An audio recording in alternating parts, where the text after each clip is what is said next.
Yes, powerful video, powerful message about the life of Daniel. We are now in our fourth week for this series, In the Fire. And we are welcoming everyone who is here today. And I know God is preparing something for us as we also prepared ourselves to be in His presence and receive His instruction, receive His guidance for the for the coming week. I know God has been faithful for the past weeks, and He's blessed through our lives. And I know that our testimony as a salt and light, just like what He called us to do, as He called us, I know God, the Lord is using us to influence other lives.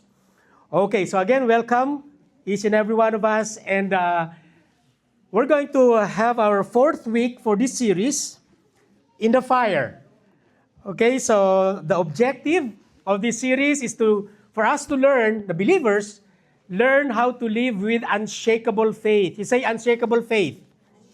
Yes, who wants to have an unshakable faith?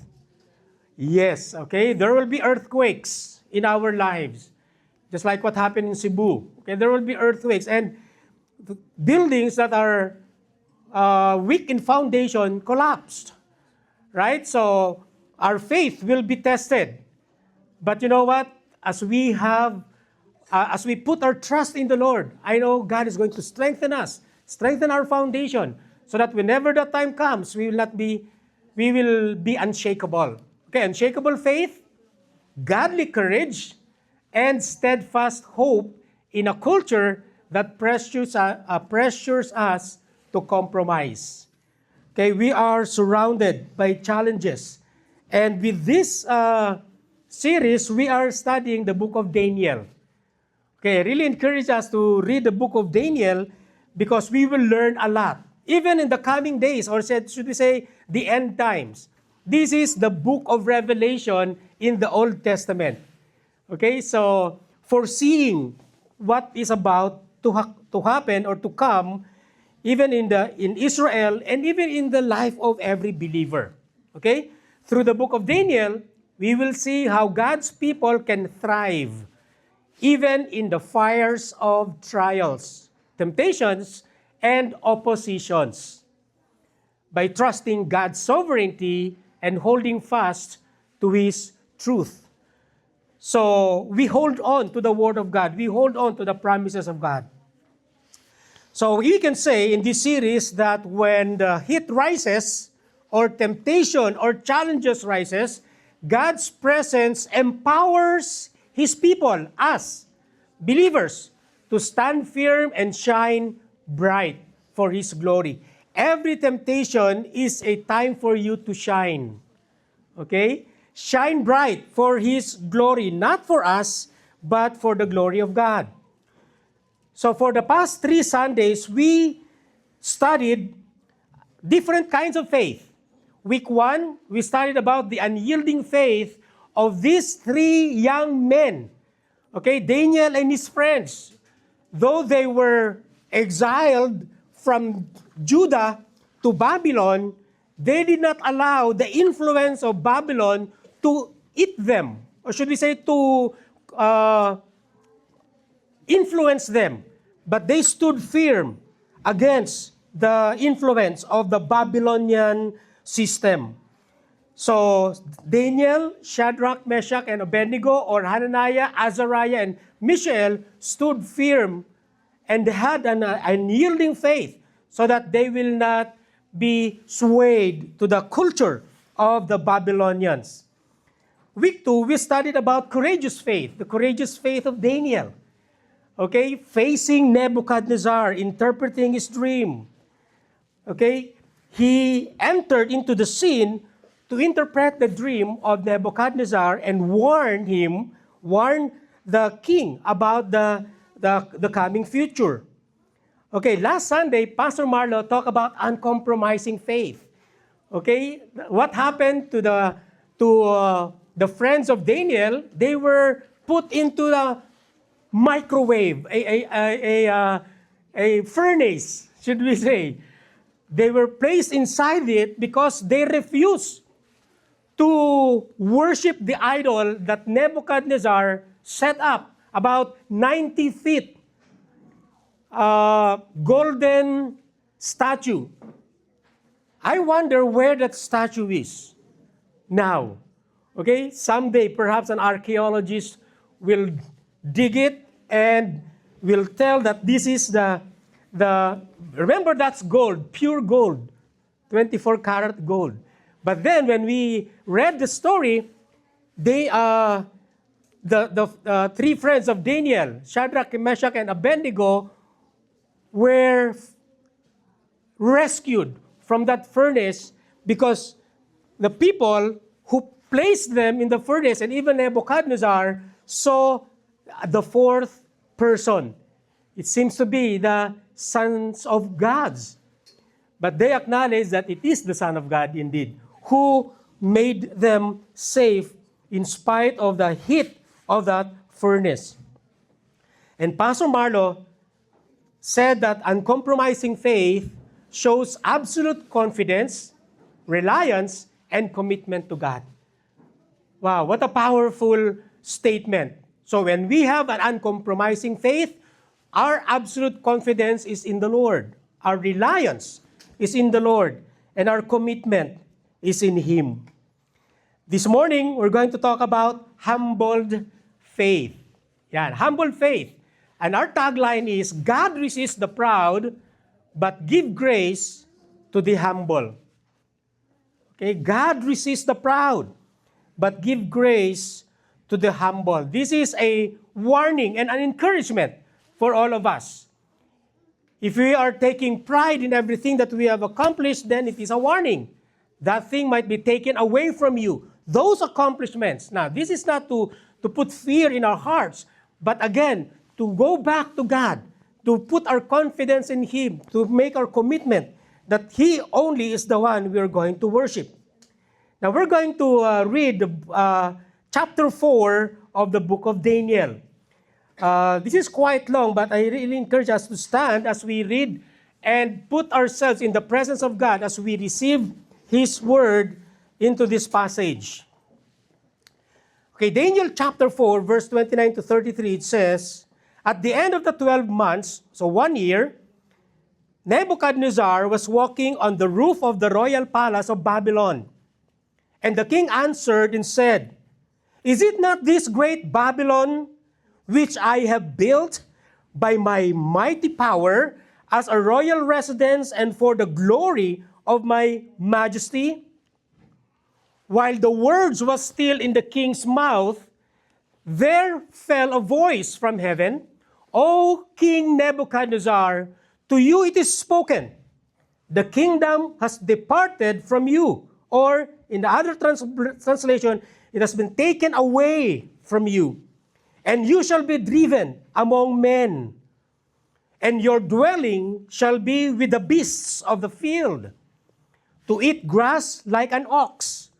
And 7 periods of time shall pass over you, until you know that the Most High rules the kingdom of men and gives it to whom He wills.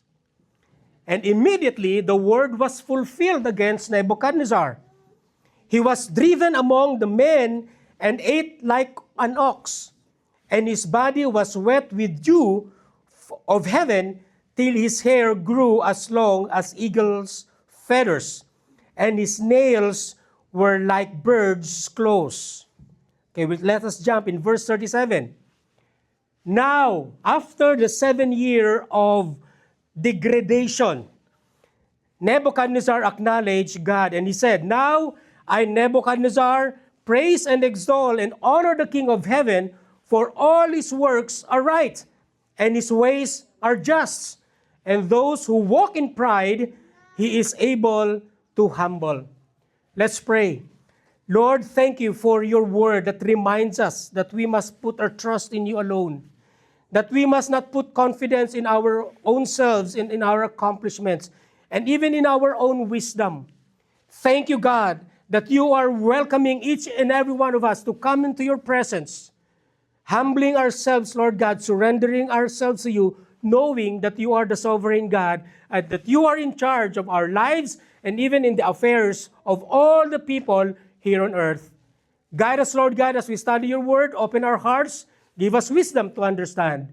Thank you, Lord. We bless you and we give you all the praise in Jesus' name. Amen. You can take your seats. Wow, what a powerful story, right? Okay, so I know that this story is very interesting. And it talks about the glory of don't you know that Babylon is the greatest kingdom even in the ancient times? Remember the statue of 90 feet? It talks about the head of gold, the head, the breast of silver, then bronze, then iron. It's, should we say, the quality of the metal that was used on that statue is from gold to iron. And we know that gold is precious than iron. So the head is Nebuchadnezzar, the greatest kingdom of all time. But you know what? Where are they right now? Because on that dream, there is a stone cut. Okay? Not by hand of human, but it just fell at the feet of that statue, and it collapsed. Then the stone that was cut became big. And he said that the kingdom will never end. And it's the kingdom of God. And even today, we acknowledge that the kingdom of God is forcefully advancing. So, now let's go to the story. You have noticed that how quickly pride keeps into the heart of Nebuchadnezzar. When he walked his kingdom, okay, he saw his accomplishment. And what he said to himself is that he did it. Okay? He did it. Now sometimes, in our personal lives, when we have accomplishments, we say, I did it. And sometimes, the work of God is being set aside. Far be it from us that it will continue to be like that. You know why? Because just like Nebuchadnezzar, the greatest king, should we say, he was pulled down, and he was in his abasement, lowest of his life. Okay? We can say, yes, we have accomplishments, but you know what? When we acknowledge God with that accomplishment, blessings will continue to flow. Peace of mind, peace of heart will continue to be with us. When we say that God is the sovereign of everything, we cannot nullify that. You know why? Because the truth is, without God's grace and mercy, none of it would be possible. Don't you know that? Without the grace of God, we are not here. Without the grace of God, what you have now is not yours. Or should we say, without acknowledging or without God in your life, you have nothing. We have nothing. Okay, so going back to the story of Nebuchadnezzar, Daniel chapter 4 gives us the story of King Nebuchadnezzar, arguably the most powerful man of his time. He had built Babylon into a magnificent city. Okay? It was a magnificent city, beautiful. Okay? With walls so wide that chariots could race on top. Okay? We know in the history that there is a hanging garden in Babylon, which is one of the ancient wonders, one of the wonders of the ancient world. I remember when I was in high school, okay, in 1980. 1980? 40 years ago. 40 years ago? Yeah, 40 years ago I was in high school. And because I love history, okay, I love history. There is a book that we read, World History, and I remember the name Nebuchadnezzar and the Hanging Garden because it always come out in our tests, periodic tests. And I realized I never thought that I will be preaching about Nebuchadnezzar today. So the point is that when we see the Babylonian Empire is the most beautiful empire in the world. Okay? So another picture. Ano? Okay, that's the beauty of the Babylon. And one day, we can say that he is standing on his balcony and he looked at all he had achieved and said, is not this great Babylon which I, have built my mighty power as a royal residence and for the glory of my majesty? So you notice the word I and my. The me, myself, and I. You know what? If we are the center of our lives, I believe that we are about to be destroyed. In that moment, pride filled his heart. And before he could even take another breath, God humbled him. He lost his kingdom, his sanity, and his dignity. But through that humbling, he found the true God and learned the value of humility. He learned the value of humility. Okay, now, I remember a story. You remember, I believe, the story. Perhaps you are one of the passengers there. The Titanic, In 1912, wow. You know what? They said that this is the ship that even God could not sink. They said that. The Titanic cost $7.5 million in 1912, about $200 million, US dollars. Today, $200 million, unsinkable. Okay? We know the passengers, Rose and Jack. No. It is built as if it will never sink. But on its very first voyage, it struck an iceberg and went down. And there were in April 15 of 1912, 1,500 or 1,500 died.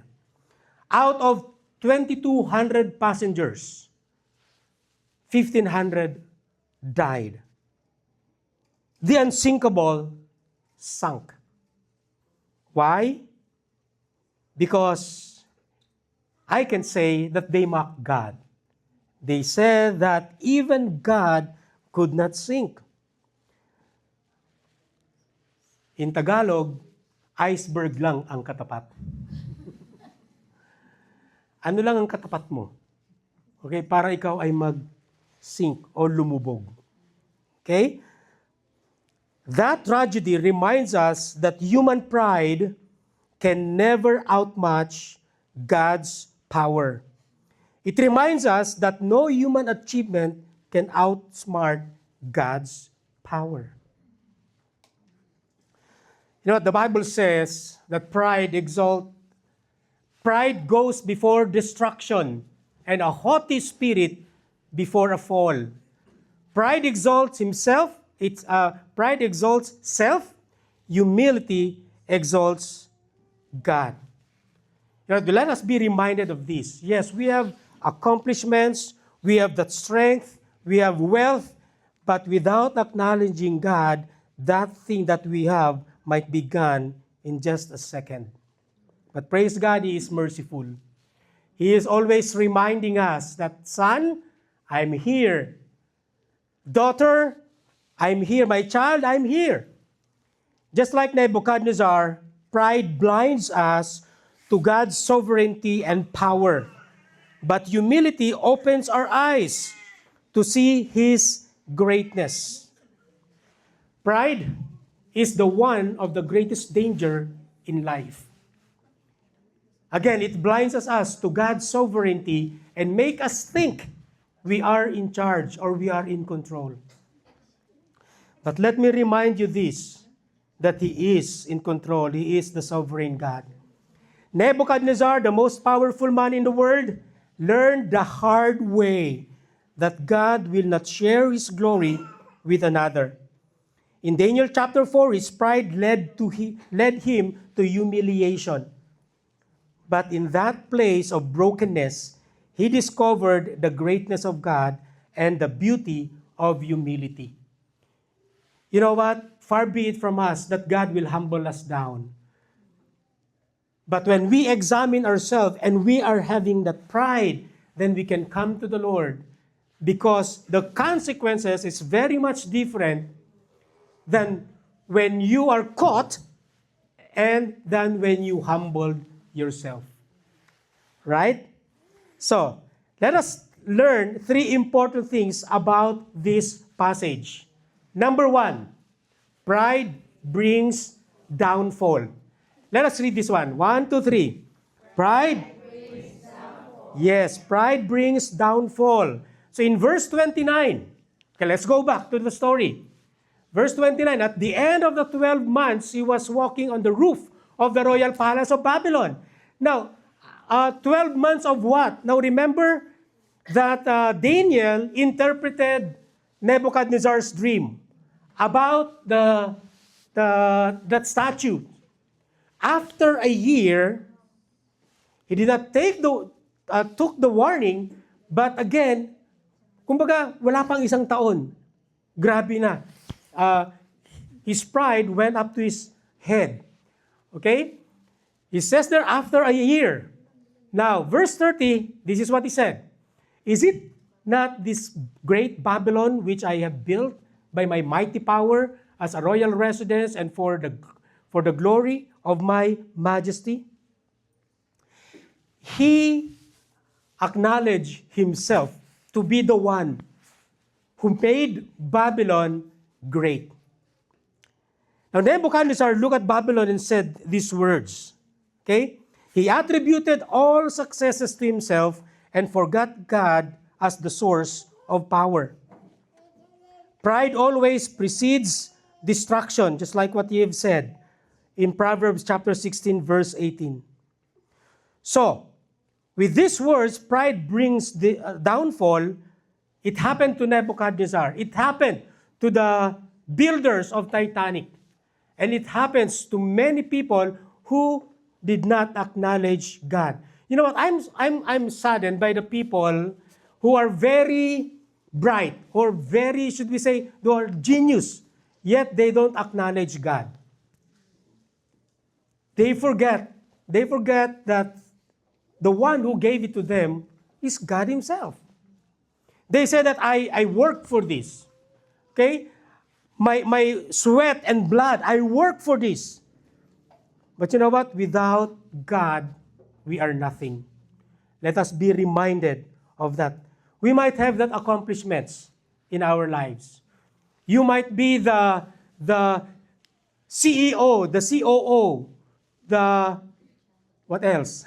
The title, you're the president. You might be the richest person in the world. But it's just a matter of time that everything will be gone. Why? Because one of these days, these people will die. And who will inherit their accomplishments? Sometimes, pag-aaway-awayan pa.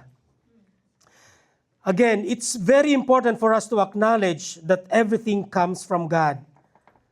You know what? When we say that we did this through ourselves, we are not acknowledging. We are not acknowledging the power of God in our lives. Sad to say, a lot of people are like that. Pride always precedes destruction. So, let us check our hearts. Do we give credit to our strength, to our wisdom, than giving acknowledgement to God? Acknowledge God daily in your work, family, ministry, or wherever the Lord has placed you. Okay? Those who are not worshiping the Lord, those who are not acknowledging Him, well, we can say that they are so consumed with themselves, conceited, selfish. Again, pride brings downfall. The second thing that we can learn even from the life of Nebuchadnezzar is that God humbles the proud. Okay? Pride brings downfall. That's a principle. So God humbles the proud. In Daniel chapter 4, verse 31 to 33, we can read the story. It says there, while the words were still in the king's mouth, there fell a voice from heaven, O King Nebuchadnezzar, to you it is spoken, the kingdom has departed from you. I remember an Old Testament story when a rich man said that there was a great harvest. So he had a small barn, and he said, I'm going to tear down this barn, and I will let the harvest come. Okay? And tomorrow I will enjoy everything that I harvested, everything that I have accumulated. But there was also a voice from heaven that said, today I will require your soul. And he died. The same picture of Nebuchadnezzar. Verse 32 says, and you shall be driven among men. Okay, you will be separated among men.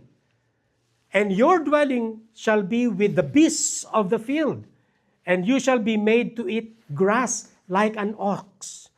Well, from the bounty of the kingdom of Babylon, with the bounty of food, abundance of food, now he is eating grass.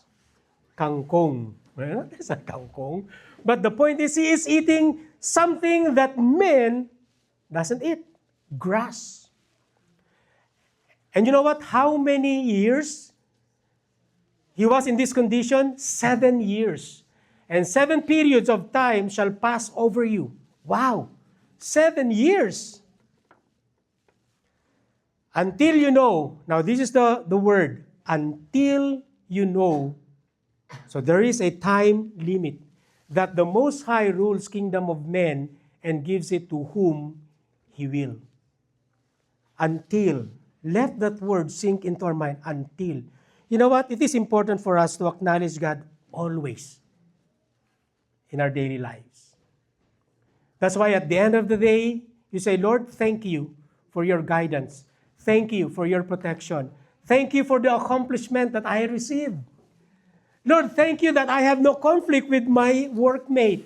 Lord, thank you that my family is in good condition. Lord, thank you for everything that you have given me.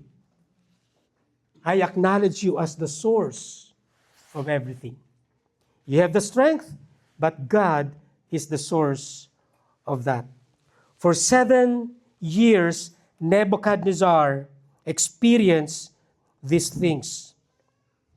And you know what? In verse 33, it was said, immediately what has been said about Nebuchadnezzar was fulfilled. And you know what? If God humbles you, it's an act of mercy to bring you back to Him. Don't despise correction.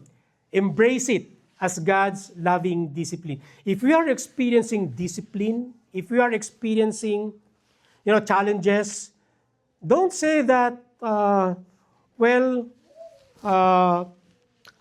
in control, I can do this. No, perhaps God is placing you in that situation so that you can acknowledge Him. Now remember, it is a warning for Nebuchadnezzar. In the same way, when we experience challenges, it could be a warning that we might not acknowledging God's work or God's hand in our situation. It is rather for us to respond immediately rather than to wait that He will humble us down, because the consequences is very much different. You know why? For example, when you are doing the thing again and again without being caught, well, you might say, wow, this is okay, this is good. I'm not being caught. But when you are caught, the consequences is very much different. Okay? Now, let me just give you an experience, an anecdote. Okay? When I was in Legazpi, Okay, I was caught shoplifting. I was caught shoplifting. Now, what happened was, my brother-in-law, Mitch's brother, asked me, we went to a movie house. Okay, but before going to the movie house, I have in my mind to buy a cord, an RCA cord for my equipment. So I went to that hardware in the mall. So I got one, and without knowing, I put it on my jacket. Okay? Put it in my jacket. So just go around, and of course, I'm going to pay that. Okay? But I forgot because he texted me, Kuya Al, I'm already inside the movie house. Okay, so I went,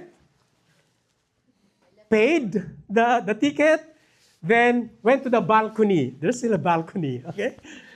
So then after a while, about 3 minutes, a guard is coming inside. So, and he asked me, Sir, please come. Me? So, sir, you have something you took from the hard. What do you call that? I just felt that the cord is in my pocket. Oh no, a pastor caught.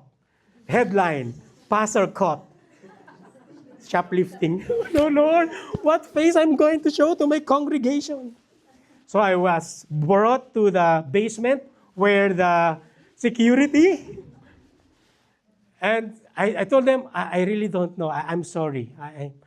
But the crime is committed. Sir, you will be paying it 10 times, and you will be brought to the police station. Police station, Lord, help me. Now, the Lord just reminded me of a friend who is the friend of the owner of the mall. So I called him, Woody, I'm here in the security. I was caught shoplifting. Pastor, what happened? Please help. Then he called the owner, and the phone was given to him and to the security. Okay? Sir, I told the security, Sir, somebody wants to talk to you. And the owner of the mall, okay, sagot ko na siya. Okay, si Pastor Al, sagot ko na siya. Sasabi ng security, how do you know the owner? Well, not like that. Well, it's just a friend. And again, I just told you, it's not my intention to get that. You know why? Because of the consequences. I will be brought to the police station because I was caught. What if that is my regular thing? And to make this long story short, I was released. Praise God, Lord. Thank you. Wow. Again, I saw the picture in my mind, the consequences of that thing that I have done. I was caught. But what if I regularly doing that? Well, of course, some say, well, no one caught me. But you know what? Don't wait until you are caught. Because the consequences is very much different. When we talk about our relationship with God, whenever the Lord does something He wants to correct us, we have to acknowledge, Lord, thank you for correcting me. Why? Because it just said, don't despise correction. Embrace it as God's loving discipline. You know what? It says there in Proverbs, don't bother correcting mockers. They will only hate you. But correct the wise, and they will love you. So the question is, are you a mocker or are you a wise person? Are you a foolish person or a wise person? Whenever you are corrected, are you defensive? You become wise when you receive correction. Amen to that. If God humbles you, it's an act of mercy to bring us back to Him. Ask God to reveal any hidden pride in your life. It's between you and God. You need not to broadcast it. Okay, it's between you and God. If there is something, then ask God, Lord, change my heart. Lord, change my ways. Forgive me for this pride that I have. Number 3, this is very important. Humility leads to restoration.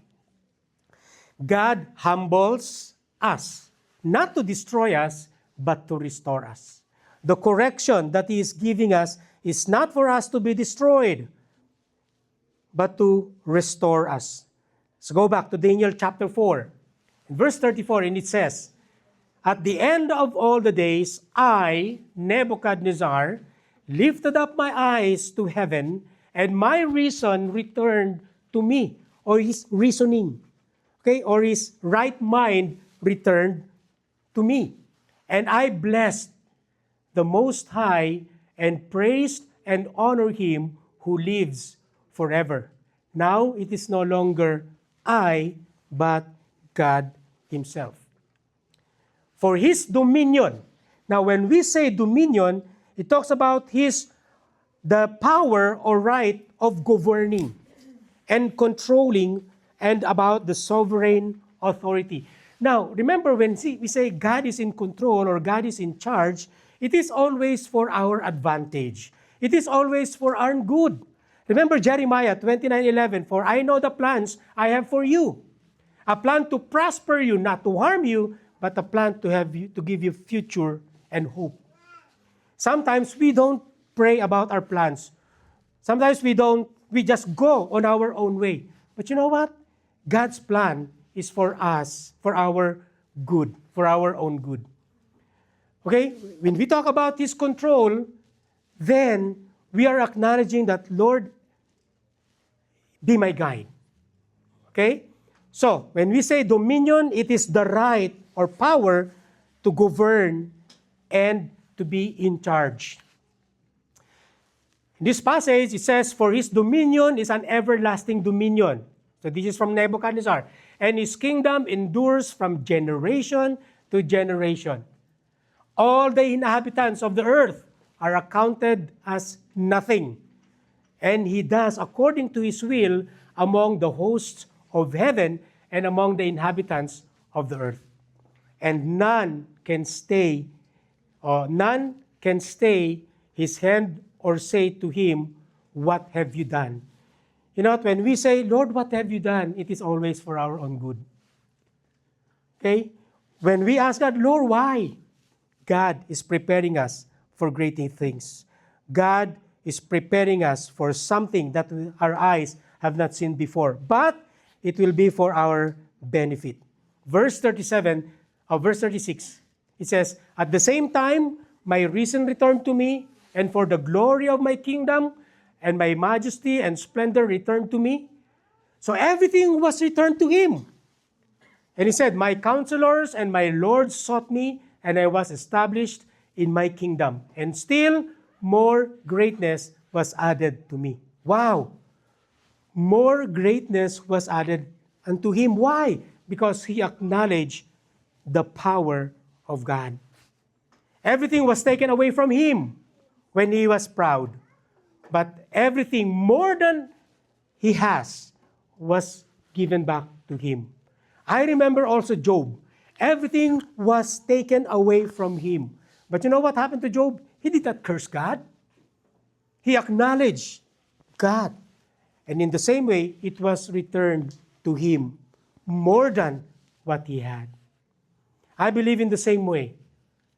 When God took away from you and you acknowledge His sovereignty, then it will be given back to you. It was said, still more greatness was added to me, Nebuchadnezzar said. Wow, what a promise. This is not my word, but this is a word for you. But all you have to do is to acknowledge God. When Nebuchadnezzar looked, verse 37. Now I, Nebuchadnezzar, praise and extol and honor the King of heaven, for all His works are right, and His ways are just, and those who walk in pride He is able to humble. What a confession.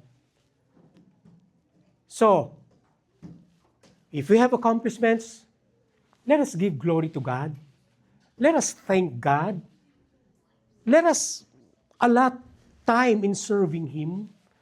Not that every promotion, every accomplishment, then it brings us away from God. Now remember, I have friends who experienced this thing. Now, he prayed for a work. They prayed for business. When the Lord answered that work, when the Lord answered that business, now they are not serving the Lord. That is sad. Okay? Perhaps you receive an answered prayer, and you thank God for it. But be careful, that answered prayer could be used for you to be away from the Lord. Don't let that thing happen to us. Okay? We are praying for we are praying for something. We are praying for work. We are praying for our papers. We are praying for favor in our office. But when God gave it, well, you forgot to pray. You forgot to read your word. You forgot to attend the gathering of the saints. Don't let those things happen to you. Yes, you can manage your time, but don't forget about God. Amen? Praise God. Now, what we can say here is this. When Nebuchadnezzar looked to heaven and honored God, his kingdom, his sanity, and dignity was restored. It will happen to us. Amen? It will happen to you. It will happen to any one of us here. His kingdom was given back, but this time he glorified God instead of himself. Remember the I, myself. Now he said, Lord, I acknowledge you. Your majesty, your dominion is forever and ever. True humility is acknowledging God's sovereignty over all things. You know what? I pity those who are atheists. I pity those who don't believe in God. You know why? Because they are just looking at themselves. It is pride of not acknowledging the Creator. It is a big pride in their hearts not to acknowledge that there is a designer. They refuse to believe. Why? Because of pride. You know what? I believe God is in charge of everything. You know, when we humble ourselves before God, He will lift us. He will lift us up. It says in James chapter 4, verse 10. Worship should flow from a humble heart that recognizes God as King. Okay, when we acknowledge God, we are worshiping Him. We are acknowledging His sovereignty over our lives. Let every blessing that we receive lead you to glorify God, not yourself. Okay? So in conclusion, Nebuchadnezzar's story shows us that pride leads to downfall, but humility brings restoration. Humble faith recognizes God as the sovereign King, giving Him glory in every circumstances. Just like a bamboo. You know what a bamboo? When there is a wind or when there is a storm, it just bends. It just go with the flow, with the wind. It says there that it bends with the wind. It bends with the leading of the wind. But if a tree that is super sturdy, okay, and the wind blows and it keep on being sturdy, it will break, right? From the root. We're just like bamboos. Where the Lord leads us, we will go. Not where the world leads you, but where the Lord leads you. Go with the flow. You know why? Because you will not break. As you flow with the Holy Spirit, you will not break. Final verse, and I will close in a word of prayer. Okay, before the verse, if God humbles you, it's an act of mercy to bring you back to Him So don't despise correction, embrace it as God's loving discipline. So this is the verse in Deuteronomy chapter 8. In Deuteronomy chapter 8, verse 11 to 14. Now this is the event where the Israelites will enter into the promised land.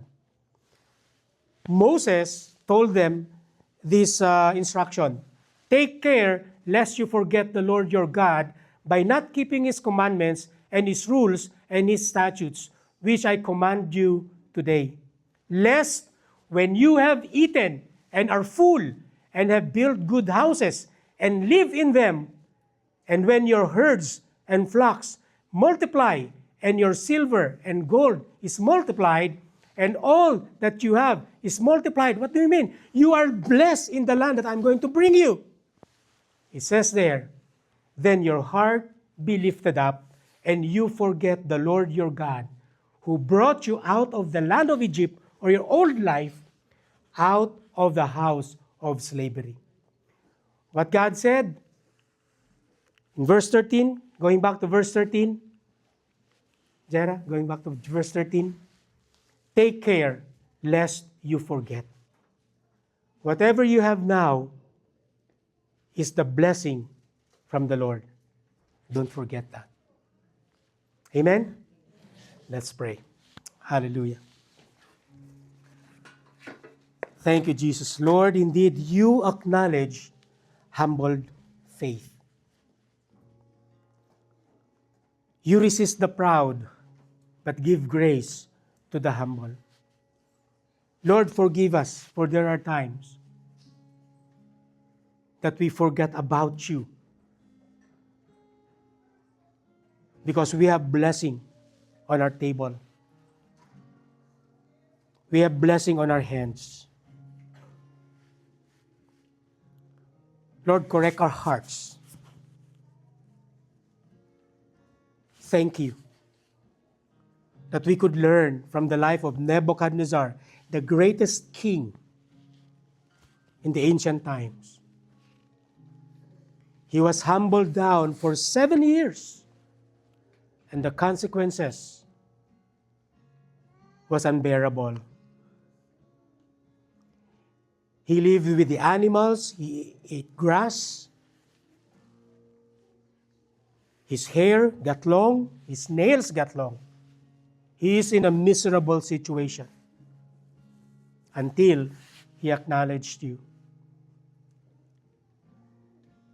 Lord, thank you for we are not in that situation.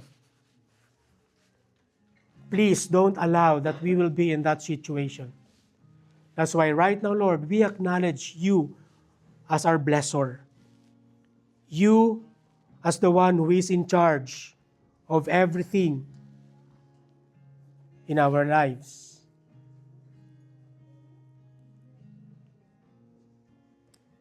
And you said that if we humble ourselves, you will receive us. And thank you for this assurance, Lord. We will not forget what you have blessed us with. We will not forget where you have led us, Lord. We will always acknowledge you that you are the source of everything that we have. Lord, we surrender to you our pride.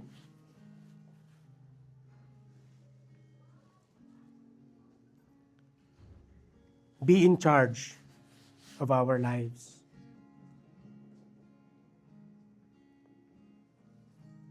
Now, before I close in a word of prayer, perhaps the Lord is pointing something in your heart right now. Something that might be used by the enemy for you not to acknowledge God's control or God's power. Surrender it to the Lord, acknowledging now that He is in charge. You know that God's plan for you is better than what you are thinking right now. Don't let the answered prayer blind you from the presence of God. Take care lest you forget the Lord your God by not keeping His commandments. When we obey God's commandments, there is always a reward. There is always a blessing. It might not at once, but you wait because He who promised is faithful. One of the things that He promised is an eternal life. If you are here today and you are not acknowledging Jesus as your Lord and Savior, then you still have that pride in your heart. Telling to yourself that I can do anything I want. I can save myself. No, no, no. You cannot save yourself. But if you acknowledge Jesus as your Lord and Savior, that is the only time that you are allowing Him to reign into your life. You are setting aside your me, myself, and I words. But you are acknowledging Him as your Lord and Savior. Today, do acknowledge Him because He can do better than what you are thinking. You say, Lord, I acknowledge You as my Lord and Savior. Forgive me for my pride. Forgive me for navigating my own path.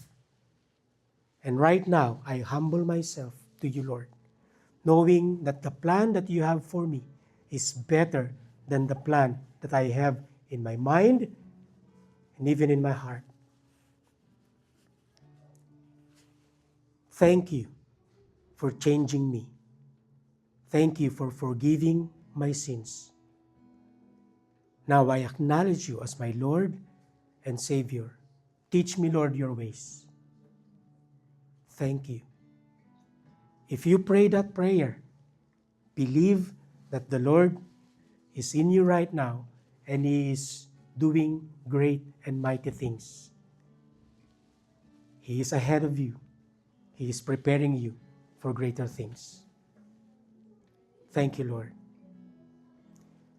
Now, if you are here, you have received Christ as your Lord and Savior, you acknowledge Him as He as your Lord, then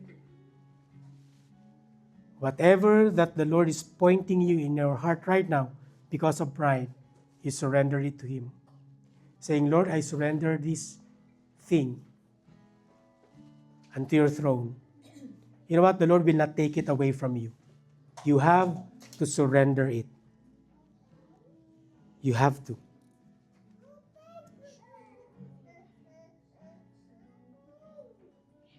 You pray, Lord, I surrender these things unto You. Forgive me of my pride, self-sufficiency, self-conceit. Forgive me, Lord. And thank You for forgiving me. I know, Lord, that I am a new person right now. Thank You for Your guidance.